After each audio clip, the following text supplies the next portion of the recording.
Big boss season 9లో day 1 లైవ్లో ఏం జరిగిందో చూద్దాము. అయితే మార్నింగ్ అందరూ లేవగానే అందరూ ముందు టీ కోసం అయితే కిచెన్లోకి వచ్చారు. అయితే అక్కడ ఉన్న సంజన గారు అందరికీ టీ అయితే ఇచ్చారు. ఇక ఇమాన్యుయల్కి టాస్క్ ఇచ్చారు కాబట్టి ఇల్లంతా తను ఒక్కడే క్లీన్ చేస్తూ వస్తున్నాడు.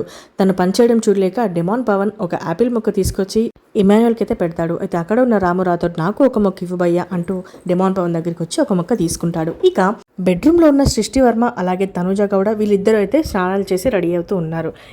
ఇక పవన్ కళ్యాణ్ కూడా ఫ్రెష్ అప్ అవ్వడానికి వాష్రూమ్లోకి వెళ్ళాడు. ఇక అక్కడే ఉన్న కంటెస్టెంట్స్ అందరూ టీ తాగి అందరూ ఫ్రెష్ అయ్యాక మార్నింగ్ బ్రేక్ఫాస్ట్ చేయడానికి వచ్చారు. ఇక వాళ్ళకి బ్రేక్ఫాస్ట్ చేయడానికి ఏమీ లేకపోవడంతో నిన్న నైట్ ఉన్న బిర్యానీ తీసుకుని అందరూ వెయిట్ చేసుకుని తిన్నారు. ఇక కొంతమంది తిన్నారు, కొంతమంది తినకుండా అలాగే టీ తాగి ఉండిపోయారు. ఇక మన సుమన్ శెట్టి అయితే తనకు వచ్చిన విధంగా అందరితో అయితే కామెడీ చేస్తున్నాడు. ఇక అందరూ అక్కడ కూర్చొని బ్రేక్ఫాస్ట్ చేస్తున్న టైంలో వాళ్ళకి ఏదో సౌండ్ లాగా వినిపించి బయటికి చూసేసరికి గేట్లోంచి కొంతమంది వచ్చి వాళ్ళందరికీ వెల్కమ్ చెప్పి పేపర్ బ్లాస్ట్ అన్ని వాళ్ళ చేతికి ఇచ్చారు. అయితే హౌస్మేట్స్ అందరూ వాళ్ళని కూడా గ్రాండ్గా వెల్కమ్ చెప్పి వాళ్ళు అందరూ కలిసి బిగ్ బాస్ పాట వేయగానే డ్యాన్స్ వేస్తూ ఉన్నారు. అయితే మన కంటెస్టెంట్స్ అందరూ పొద్దుటి నుంచి బిగ్ బాస్ నిన్న మేము వచ్చిన దగ్గర నుంచి మీరు మాతో మాట్లాడలేదు, కనీసం మమ్మల్ని పట్టించుకోవట్లేదు, ఒకసారి మాట్లాడండి అంటూ కంటెస్టెంట్స్ అందరూ అయితే బిగ్ బాస్ని కోరారు. కానీ బిగ్ బాస్ ఇప్పటివరకు కంటెస్టెంట్స్తో ఎవరితో మాట్లాడలేదు.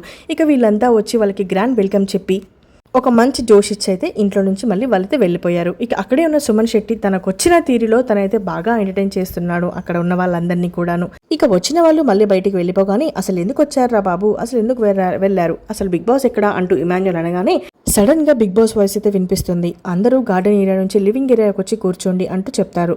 ఇక వీళ్ళందరూ బిగ్ బాస్ ఎప్పుడు వస్తాడా, ఎప్పుడు మాట్లాడతాడా అంటూ ఎదురు చూస్తారు. కానీ అంతకన్నా ముందు వీళ్ళ గ్రూప్స్గా డివైడ్ అయిపోయి సెలబ్రిటీస్ ఒక గ్రూప్ అలాగే కామనర్స్ ఒక గ్రూప్గా డివైడ్ అయిపోయి వాళ్ళు ఏం చేయాలో అంటే మార్నింగ్ ఇవాళ ఇమాన్యుయల్ ఇల్లు ఉడుస్తున్నప్పుడు తనకి హెల్ప్ చేయడానికి తనుజ గౌడ అంటే వాళ్ళ సెలబ్రిటీస్ అయితే ఇద్దరు హెల్ప్ చేశారు. అయితే అలా కాకుండా వాళ్ళకి ఇచ్చిన వర్క్ వాళ్ళు కంప్లీట్గా కరెక్ట్గా చేయాలి. మనం ఓనర్స్ వాళ్ళ టెనెంట్స్ అంటే ఎవరి వర్క్ వాళ్ళు కంప్లీట్గా కరెక్ట్గా చేసుకుంటూ వెళ్తే మనకి ఏ ప్రాబ్లం ఉండదు అంటూ అంటాడు హరీష్. ఇక భరణి గారు కూడా వేరే వాళ్ళ పనిలో హెల్ప్ చేయడం వల్ల మీరు ఒకరికి హెల్ప్ చేస్తే మనందరిపైన ఇంపాక్ట్ పడుతుంది, ఎవరికి ఇచ్చిన పని వాళ్ళు చేయడం మంచిది అంటూ ఎవరి పనిని వాళ్ళు గుర్తు చేసుకుని లివింగ్ ఏరియాలో అందరూ ఉండి బిగ్ బాస్ ఎప్పుడు మాట్లాడతాడా అంటూ బిగ్ బాస్ వాయిస్ కోసం అయితే అందరూ అక్కడ ఉన్న వాళ్ళైతే ఎదురు చూస్తూ ఉంటారు.